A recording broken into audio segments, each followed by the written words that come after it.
사도행전 말씀으로 은혜를 나누도록 하겠습니다. 앞서 사도행전 10장에서 하나님은 베드로를 가이사라의 로마의 백부장 고넬료 집으로 인도하시고 그에게 복음을 전할 때 성령이 임하심으로 유대인들에게 마치 큰 성문과 같은 절대 열리지 않는 이방인에 대한 편견과 차별의 그 문을 하나님께서 열게 하십니다. 오늘 사도행전 11장은 그에 이어지는 내용입니다. 우리 하나님은 또 우리 하나님의 사람들은 예수 안에 있는 우리에게 우연이나 아무 의미 없는 일을 행하지 않으세요. 물론 그 당시는 이게 무슨 일인가 그 의미를 알 수 없는 경우가 대부분이지만 지나고 보면은 하나님의 뜻 안에서 하나님의 섭리 안에서 일어난 것을 후에 가서 보면 깨닫게 됩니다. 때문에 믿음으로 사는 우리들은 당장 내 눈앞에 벌어지고 있는 일을 가지고 쉽게 예단하거나 실망할 필요가 없습니다.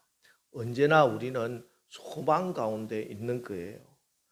이 일도 결국은 하나님께서 하나님의 섭리와 계획 가운데 모든 것을 합력하여 선을 이루실 것이기 때문입니다. 오늘 말씀도 그렇습니다. 왜 하나님이 고넬료의 집에 베드로를 인도하시고 또 성령께서 이방인에게 임하셨는지, 물론 고넬료 개인적인 입장에서는 그 가정에 구원의 은혜가 임하는 놀라운 축복이지만 또 모든 민족을 다 구원하시려는 하나님의 큰 인류 구원의 섭리 가운데 이 일이 이루어진 것이다 하는 것이죠. 그게 오늘 사도행전 11장의 내용입니다. 우리 가운데 일어나는 작은 일은 개인적으로도 큰 축복이지만 또한 이것이 또 하나님의 일을 해나가는데 하나님이 꼭 필요하셔서 그 일을 이루어 주신다 하는 것이죠. 성령의 강권적인 역사로 베드로가 고넬료 집에 가서 복음을 전하고 왔을 때 예루살렘 교회에서 할례자들을 중심으로 베드로를 불러서 막 비난을 합니다. 사도행전 11장 1절 2절 유대에 있는 사도들과 형제들이 이방인들도 하나님의 말씀을 받았다 함을 들었더니 베드로가 예루살렘에 올라갔을 때 할례자들이 비난하여, 담임 목사님이 멀리 지방에 가서 전도하고 왔는데 왜 그런 사람을 전도했느냐, 일부 성도들이 임시 당회를 열어서 막 따지는 그런 모습입니다. 문제는 이분들이 믿음이 없는 분들이 아니에요. 또 고의적으로 교회 질서를 깨트리려고 하는 분도 아닙니다. 사도의 가르침을 받고 또 기도도 열심히 하고 성령을 받은 사람이에요. 심지어 가난한 성도들을 위해서 자기의 재산, 집과 밭을 팔아서 교회 헌금까지 하는 그런 훌륭한 성도들이었다는 것이죠. 여러분, 이렇게 이 유대인들이 가지고 있는 이방인들에 대한 그 장벽, 이게 자기 편견, 선입견, 이게 이렇게 무서운 거예요. 그래서 하나님께서 다른 사람이 아닌 초대 예루살렘 교회 최고의 권위와 지도자, 권위를 가진 지도자 베드로를 통해서 이 문을 열게 하시는 것입니다. 어쨌든 이렇게 베드로를 불러서 따지고 비난을 했을 때 베드로가 자초지종을 쭉 설명을 하고 그리고 결정적으로 이렇게 말씀합니다. 사도행전 11장 17절 그런즉 하나님이 우리가 주 예수 그리스도를 믿을 때 주신 것과 같은 선물을 그들에게도 주셨으니 내가 누구이기에 하나님을 능히 맡겠느냐 하더라. 무슨 말씀이에요? 여기 우리가 주 예수 그리스도를 믿을 때 주신 것과 같은 선물이 뭡니까? 성령님이세요. 그죠? 성령이 하시는 일을 내가 어떻게 맡겠느냐? 이 일은 성령님이 하시는 일이다. 그래서 결국 11장 18절 보면 그들이 이 말을 듣고 잠잠하여 하나님께 영광을 돌려 이르되 그러면 하나님께서 이방인에게도 생명 얻는 회개를 주셨도다 하니라. 이렇게 결론이 나는 거예요. 자, 다시 1절 2절 말씀과 18절 말씀 다시 한번 좀 보면은 비교를 해보면요.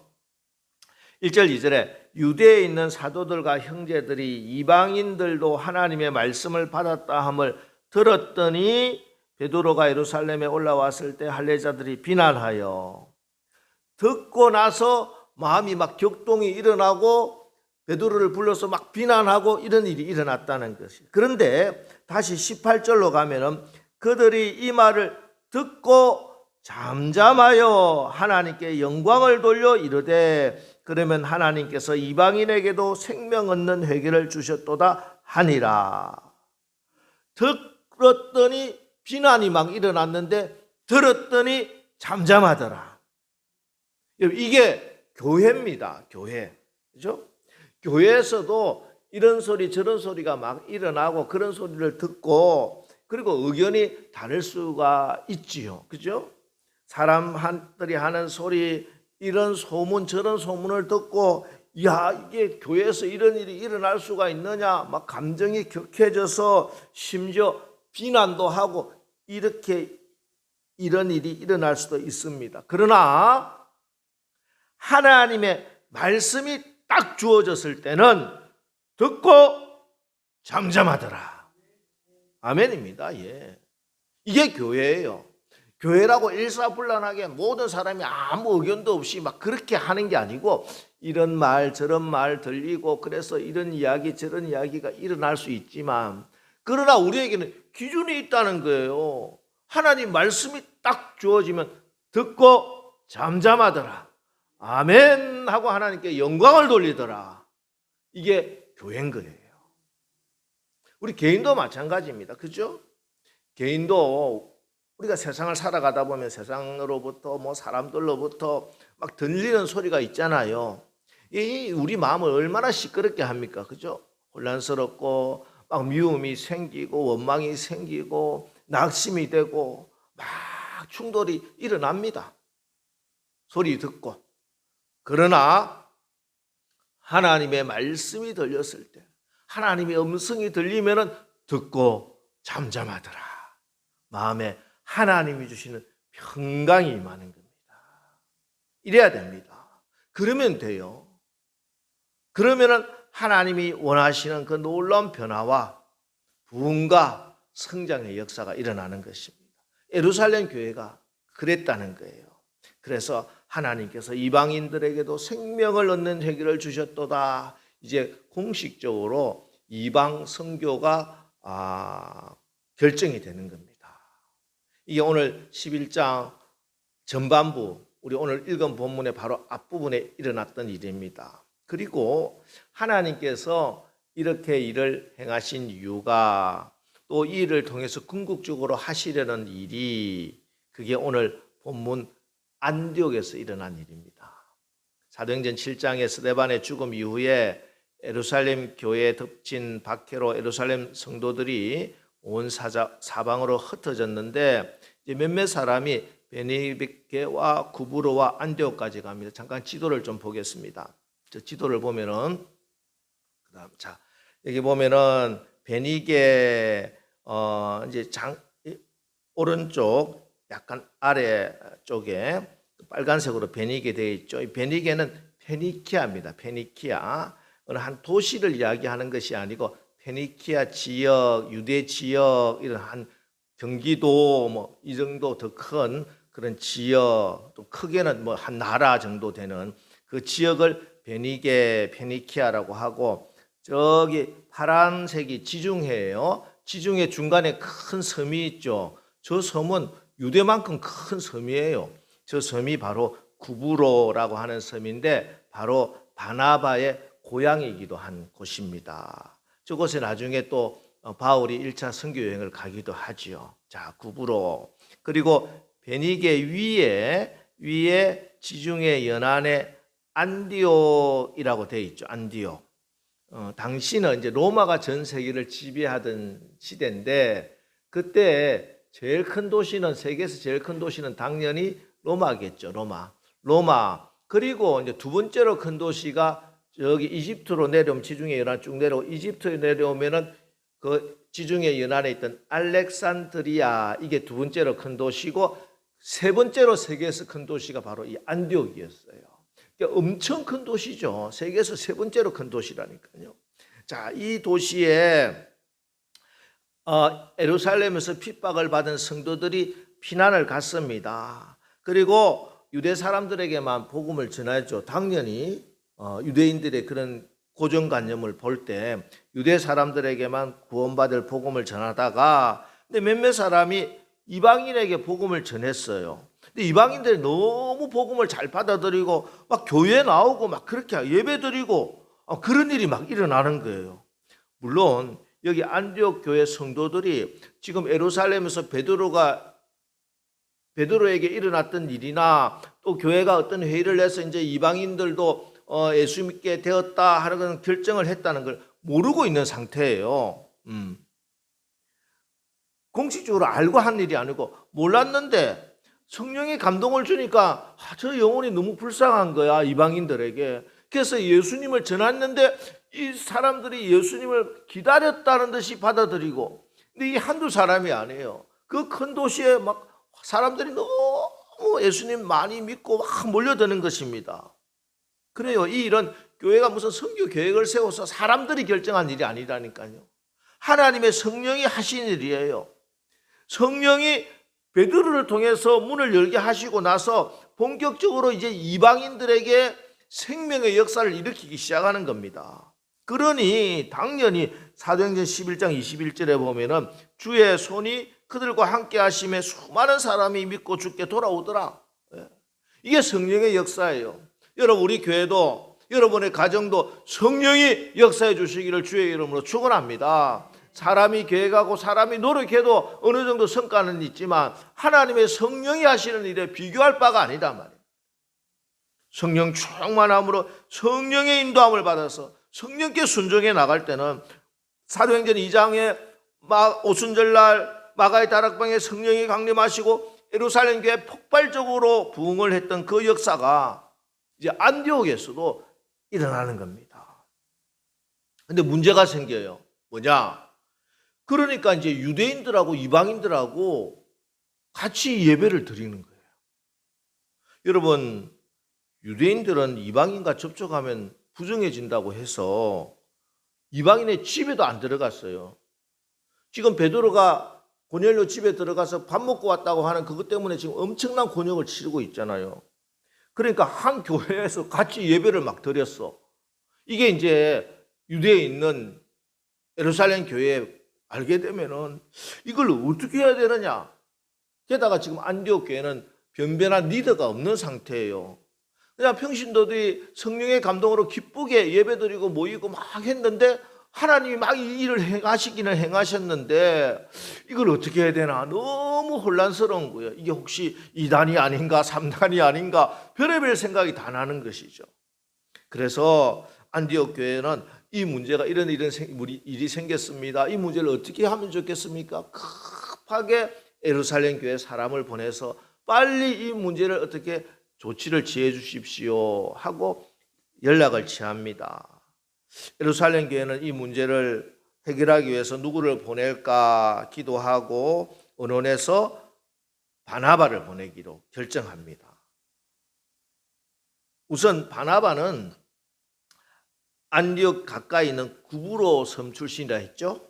그러니까 그 지방의 사정을 누구보다 잘 알 것이고 그리고 이방 도시에서 자란 헬라파 유대인입니다. 그래서 헬라어도 잘하고 이방인들에 대한 소통도 잘 될 것이고 특별히 그가 그동안 예루살렘 교회에서 보여준 신앙, 인품, 특별히 공감의 능력, 어려운 사람 곁에서 그 사정을 귀담아 들어주었던 바나바의 그 인품을 중요하게 아마 생각했던 것 같습니다. 아니나 다를까 바나바가 가서 안디옥 교회에 가서 하나님의 말씀을 잘 가르치고 든든히 서게 하고 교회에 어떤 분란도 없이 교회가 오히려 잘 화합해서 부흥하도록 그렇게 인도를 합니다. 이게 사실 쉬운 것 같지만 쉽지 않는 문제입니다. 사람들이 가지고 있는 어떤 장벽이라는 게 쉽게 깨어지지가 않아요.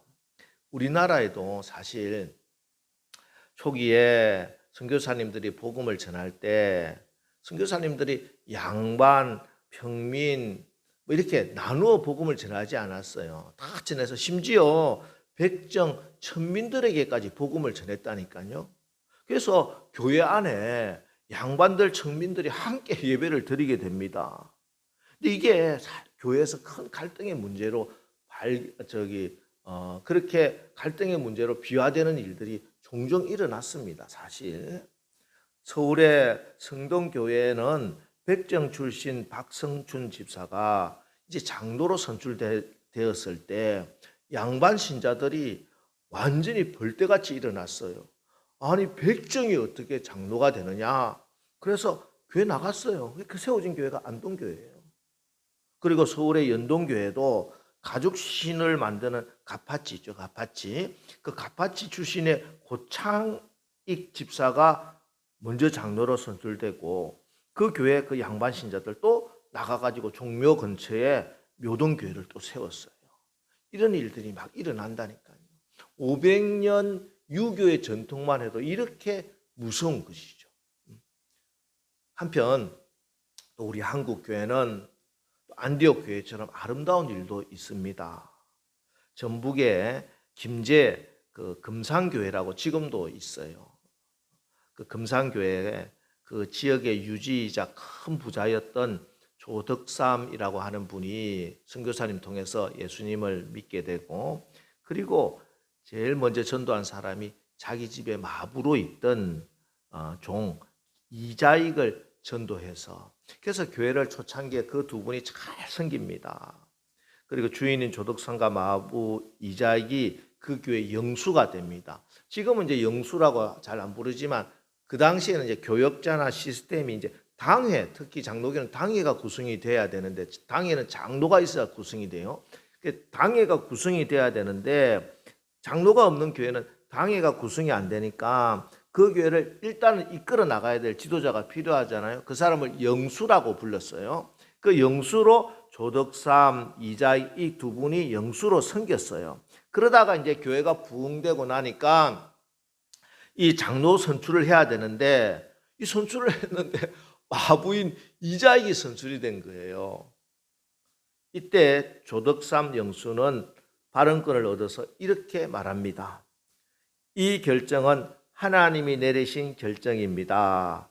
우리 금산교회 교인들은 참으로 훌륭한 일을 해냈습니다. 저희 집에서 일하고 있는 이자익 영수는 저보다 신앙의 열의가 대단합니다. 나는 교회 결정에 순종하고 이자익 장로를 받들어서 열심히 교회를 섬기겠습니다. 이 말을 들은 금산교회 교인들은 우리 조덕삼 영수님에게 큰 박수를 보내고, 조덕삼은 자신의 약속대로 믿음 안에서 이자익을 장로로 잘 섬겼습니다. 당시에는 교역자가 모자랐기 때문에 종종 이자익 장로가 예배를 인도하고 설교를 하고 하는 일들이 많았어요. 그때도 조덕삼 영수는 제일 앞자리에 앉아서 겸손하게 예배하고 이자익 장로의 설교에 집중합니다. 결국 이 이자익 장로를 나중에 신학을 시켜서 목사로 만들어요. 우리 조덕삼 장로님이. 이제 집에서는 주인과 머슴의 관계가 계속 유지되겠죠. 그러나 교회 가서는 장로와 영수의 관계로, 이게 서로를 향한 자신들의 직분을 잘 감당하는 거예요. 그리고 이제 조덕삼 장로는 반년 후에 장로가 됩니다. 아마 바나바가 목회했던 이 안디옥 교회 분위기가 이랬던 것 같습니다. 그러니까 얼마나 교회가 부흥되겠어요. 분위기가 좋고. 교회 사실 분위기 좋아야 되거든요. 분위기가 살벌하고 서로 막 눈치 보고 이러면 수근수근하고 이러면 교회 진짜 힘들어요. 근데 교회가 서로 협력하고 위해주고 높여주고 이러면은 반드시 부흥됩니다. 이게 성령의 역사이기 때문에 그래요. 그래서 이제 교회가 너무 부흥이 됐어요. 근데 교회가 부흥되다 보니까 바나바가 느낍니다. 아, 이게 내가 감당할 그릇이 아니구나.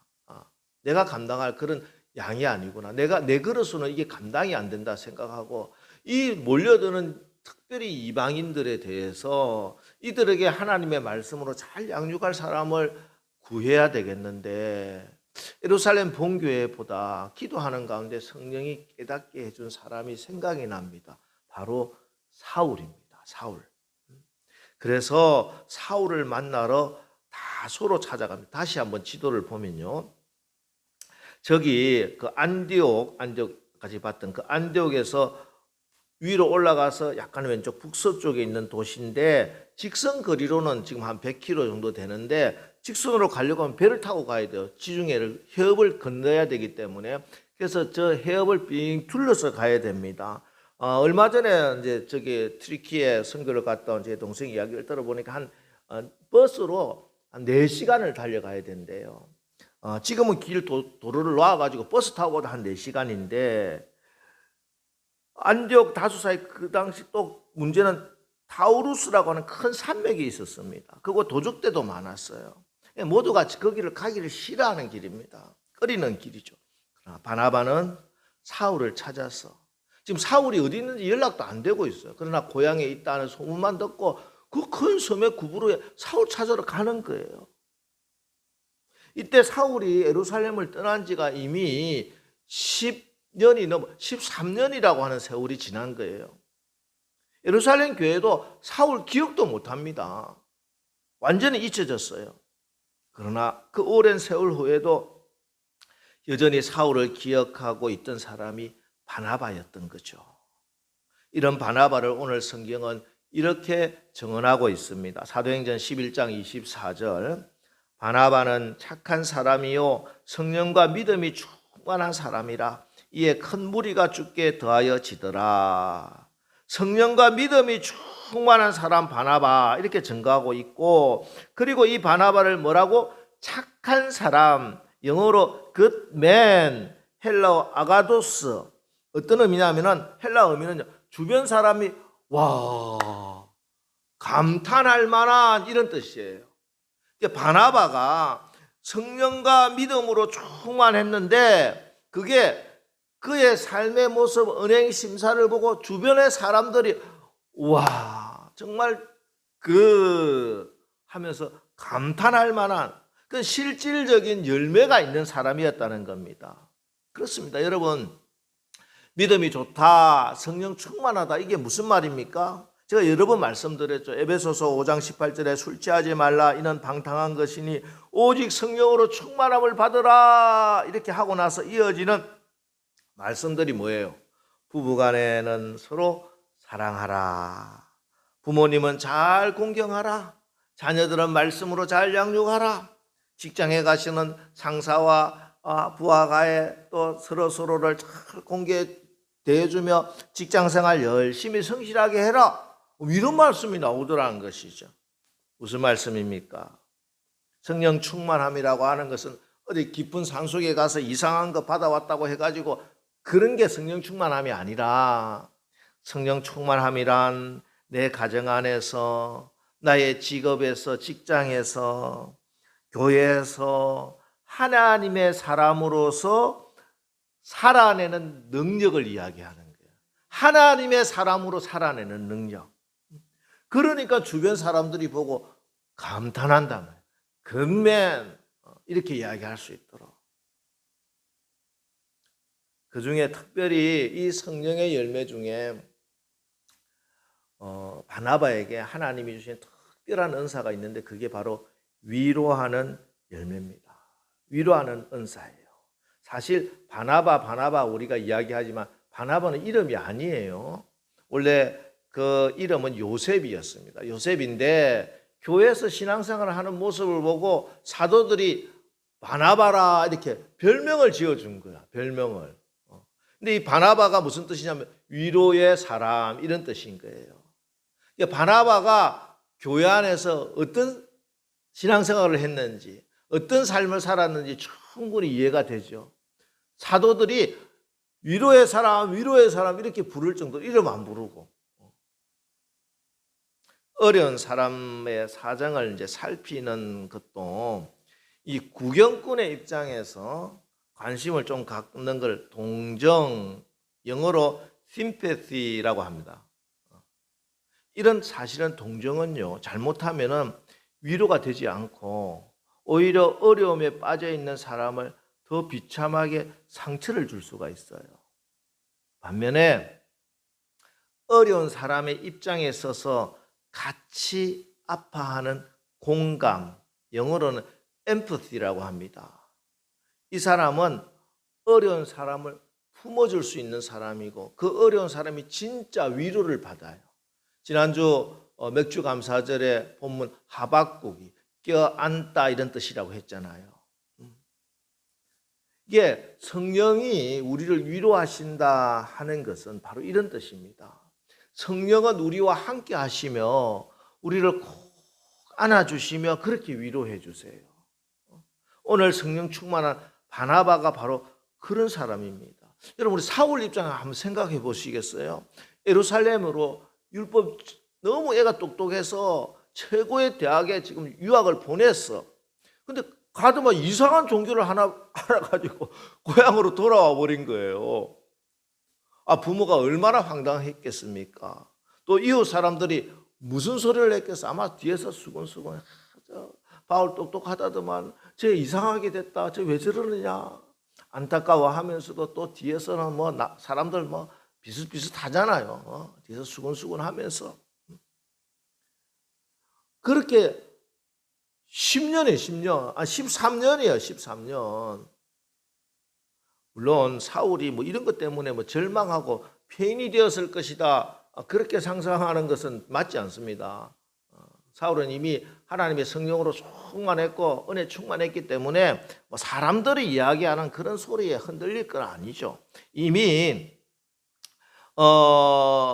그리스도를 얻고 그 안에서 발견되려 하며 세상 모든 것을 배설물로 여길 만큼 여겼던 그런 사울에게 동네 사람들의 수근거림, 편견 이런 거 내출세하지 못하는 큰 문제가 아닙니다. 문제는요, 이 사울이 주어진 자리에서 성경학자들은 그 이방 다소를 중심으로 계속 전도하고 복음을 전하고 다녔을 거라 13년 동안 그렇게 지금 다 생각하고 있는데 문제는 이렇게 10년 동안 복음을 전하고 하는데 열매가 없는 거예요. 왜냐하면은 성경에 기록이 없어요. 사울의 그 13년간의 기간에 대해서 아무 기록이 없는 것이죠. 열매가 없었기 때문에 그래요. 변변한 열매가 없어요.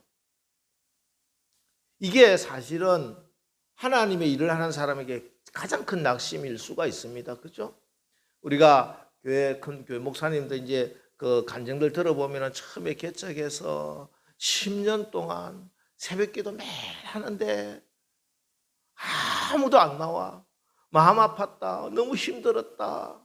어느 날 교회 지하에 강아지가 한 마리 들어오는데 너무 기쁘더라. 이런 거 있잖아. 이런. 지금 바울이 그런 심정이야. 13년이나 열심히 주의 일을 하는데 열매가 없어요. 무슨 마음이 들겠어요? 교회가 나를 잊어버렸다. 예루살렘 교회가 나를 잊었다. 이런 거는 문제가 아니고 하나님이 나를 부르신 게 맞나? 분명히 이방 선교의 비전도 주시고 하나님이 나를 사도로 불러주셨는데 하나님도 나를 잊으셨나? 이 마음이 든단 말이에요.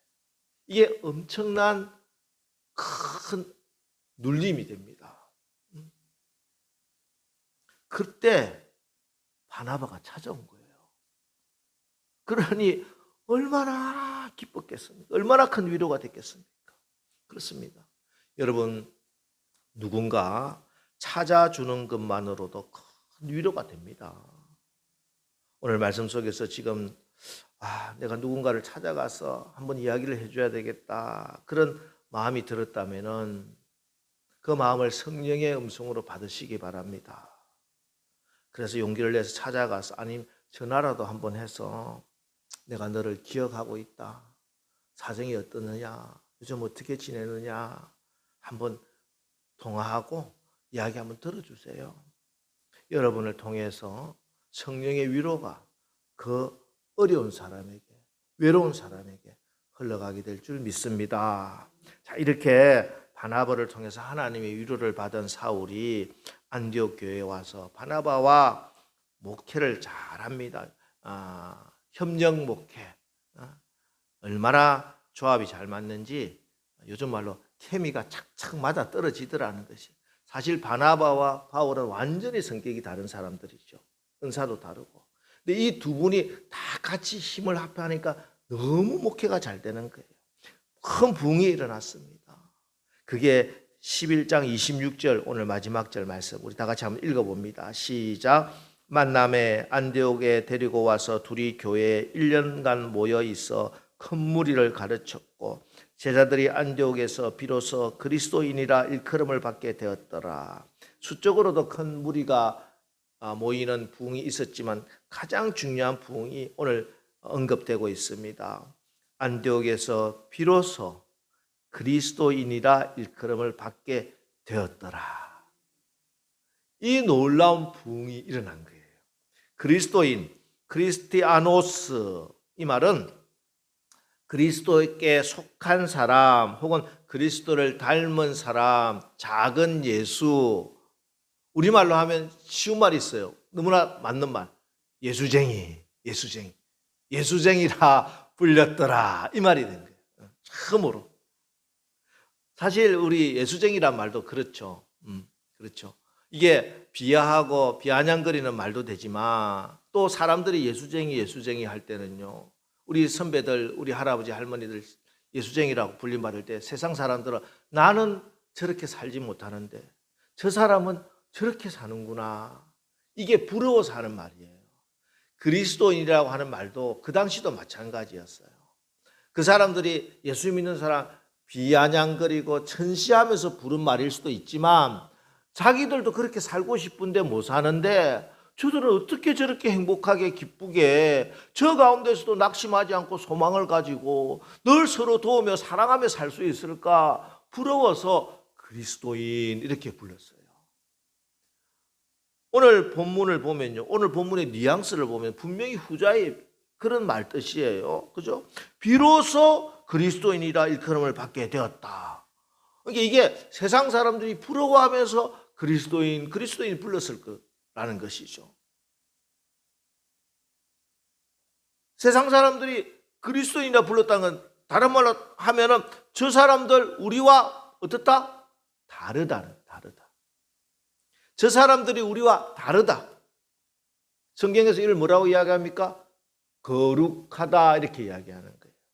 예, 바울과 바나바와 바울의 협력 목회를 통해서 안디옥 교회 교인들이 거룩이라고 하는 귀한 열매를 맺게 되었던 겁니다. 거룩하니 여러분 교회가 거룩하면 됩니다. 세상 사람들이 보기에 야 남설교회 성도들은 좀 다르다 이야기만 들으면 돼요. 그러면은 양적으로도 부흥합니다. 그래서 선교사도 파송하잖아요. 그리고 재정도 얼마나 풍성했더니 나중에 예루살렘 교회에 큰 어려움이 왔을 때 그에게 구제헌금을 또 보내고 문제는 수적으로 자꾸 부흥하려고 하는 게 아니라 내가 거룩함을 회복해야 된다. 교회가 거룩함을 회복해야 된다. 그럼 하나님께서 부흥을 주실 줄 믿습니다. 여러분 우리 남설교회 여러분이 이 안디옥 교회 같은 그런 교회 안디옥 성도 같은 그런 성도들 되기를 축복합니다. 특별히 오늘 우리가 바나바 같은 그런 위로의 사람이 되었으면 좋겠습니다. 자기보다 다른 사람의 사정을 생각하고 힘 있는 사람보다 연약한 사람 곁에서 그들을 위로하고 세워주는 그런 성도, 그런 교회가 되어서 여러분들을 보고 우리 이웃들이 남설교회 교인들은 진짜 예수쟁이다, 그리스도인이다 이렇게 부르고 그래서 하나님께서도 우리를 보시며 너희가 거룩하다 인정해 줄 수 있는 그런 성도. 그래서 선교의 비전을 품을 뿐만 아니라 이제 선교사도 파송하고 주변에 약한 사람들 어려운 나라에게까지 구제도 마음껏 할 수 있는 그런 교회, 그런 성도, 그런 우리 남설교회 되시기를 주님의 이름으로 축원합니다.